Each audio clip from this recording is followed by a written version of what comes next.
In the previous lesson, we talked about how ethnocentric Europeans were very paternalistic to the indigenous peoples in the lands they colonized. Well, that includes here in North America. Just like with the Berlin Conference that divided up Africa, Aboriginal leaders here were never consulted on how to create new political boundaries that reflected the European settlement of the region. For example, locally, the Blackfoot people were divided by the political boundary that divides Montana from Alberta. Another aspect of paternalism was the lack of respect for traditional Aboriginal cultural traditions, like the potlatch and the Sundance, which were made illegal. Even something as simple as teenagers attending a school dance was banned for First Nations youth because they felt that it pulled them away from the work of being assimilated. And because the First Nations people didn't have a written language, their oral history wasn't accepted as valid. Today, we have more respect for the oral traditions of Aboriginal peoples. Initially, Europeans didn't even want to settle in areas like Canada, but instead just come and trade what they needed and go home rich. While European colonists needed the help of First Nations people when they first arrived in order to maintain a lucrative trading relationship and later to survive in this strange new environment, over time, throughout the Americas, entire populations of indigenous groups were decimated due to diseases, war, or being forced out of their homelands as the European population continued to increase.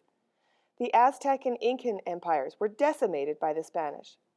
A law which forced the relocation of the Cherokee in order to make room for European settlers led to the death of a third of that nation and is known as the Trail of Tears. There's stories of blankets infected with smallpox purposely given to natives in the northeast United States to weaken groups who were resisting the expansion of European settlers into their territory. There's many other terrible atrocities that occurred in the US, including paying people for the scalps of native people they killed and massacring entire villages for no real reason. Even here in Canada, the government encouraged the extermination of the buffalo in order to make the First Nations people be more willing to sign treaties. We even moved our Inuit people north in order to claim the Northern Territories as being part of our country. And our treaties, which are a legal agreement between any nation and a constitutional requirement since the Royal Proclamation of 1763, were never really respected. The interaction of cultures from such different parts of the world guaranteed there would be miscommunication. I like this analogy. One Aboriginal man used a metaphor to illustrate how he saw things differently. He asked me to imagine a skin diver and a moonwalker. Because they work in different environments, they develop different footwear. If the skin diver wears weighted moon boots, he'll drown. If the moonwalker wears swim fins, he floats off into space. In either case, each is likely to come to grief if forced to wear the other's footgear. Suppose, he continued, the moonwalker wasn't aware that the diver operated in a totally different environment. Suppose as well that the moonwalker, believing in the rightness of his own ways, tried for centuries to get the skin diver to change, using ridicule, denigration, and restrictive lawmaking. After all that, the skin diver might finally discard those swim fins, at least while the moonwalker was looking. But as long as he remains in his own environment, he'll never put those moon boots on. To do so would be suicide. Besides, the diver likes where he is. The only real result of the moonwalker's effort is that the skin diver, robbed of his fins, no longer has the mobility, confidence, and self-esteem he once had, even in his own environment. Here's an example. In First Nation cultures, there's often not a concept of private ownership of land. So when treaties were signed, the Europeans believed it was an agreement to give up the land, while the native leaders thought it was to share the land, because there's no way to own land in their worldview. And once the treaties were signed, this allowed the Canadian government to control the Aboriginal political system. Prior to treaties, it was possible for a woman to be the chief of a nation, and decisions were made by consensus.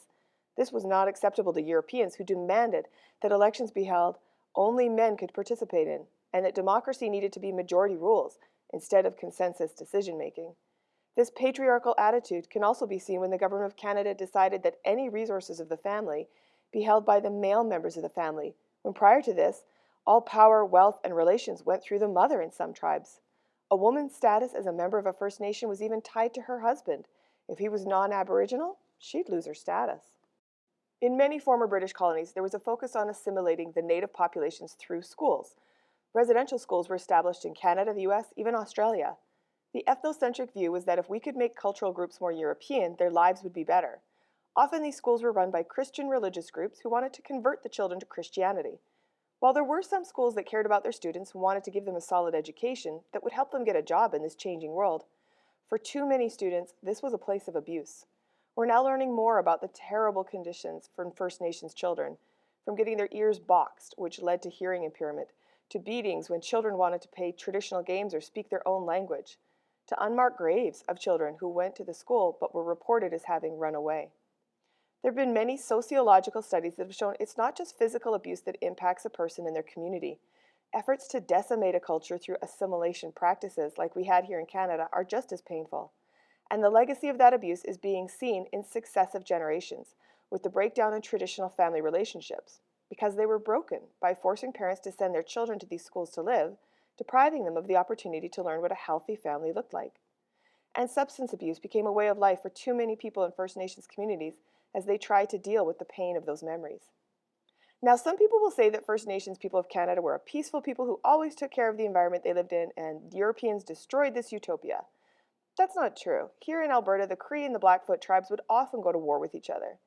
But regardless of this, the impact of European settlement had significant impacts on Aboriginal groups in Canada to this day. It's important to understand this when considering the merits of globalization and imperialism. Another group impacted by imperialism were the Acadians in eastern Canada. While these settlers were originally from France, they found that the area they were living in kept falling under British rule, then French would take it back, only to fall under British rule again. The Acadians were tired of all of these political fights and just wanted to live their lives, so they refused to pledge allegiance to the British, which led to their expulsion from the region. Because of imperialist competition between European powers, a group of people living in North America were kicked out of their homes and exiled to faraway regions, losing everything they had and sometimes even losing members of their family. But the silver lining in this was the Cajun culture in the southern U.S. that grew out of this terrible moment of Canadian history. It's interesting that while the Francophone community in Canada had its roots in being one of the colonizers of Canada, they now feel that they've been colonized by the Anglophones, people who speak English. Canada started out as multiple colonies, some French and some English. As I already stated, sometimes those mother countries would go to war to gain more territory for the gold and glory of it all. In 1759, there was a small battle that ended up having a major impact on the culture of Canada. At the Plains of Abraham, the English won over the French, and after that point, the French never controlled Canada again, although that does help to explain why there's these two little islands that are actually French territory. The Quebecois call this event the Conquest, when they were colonized. Prior to Confederation of Canada, these colonies did often work together like brothers, but they were cooperating when they had to and trying to get the upper hand on the other, like brothers can do. By the 20th century, the English outnumbered the French and permanently had the upper hand. This impacts how Francophone Canadians see themselves today. We'll discuss this in a lot more detail in Social 20.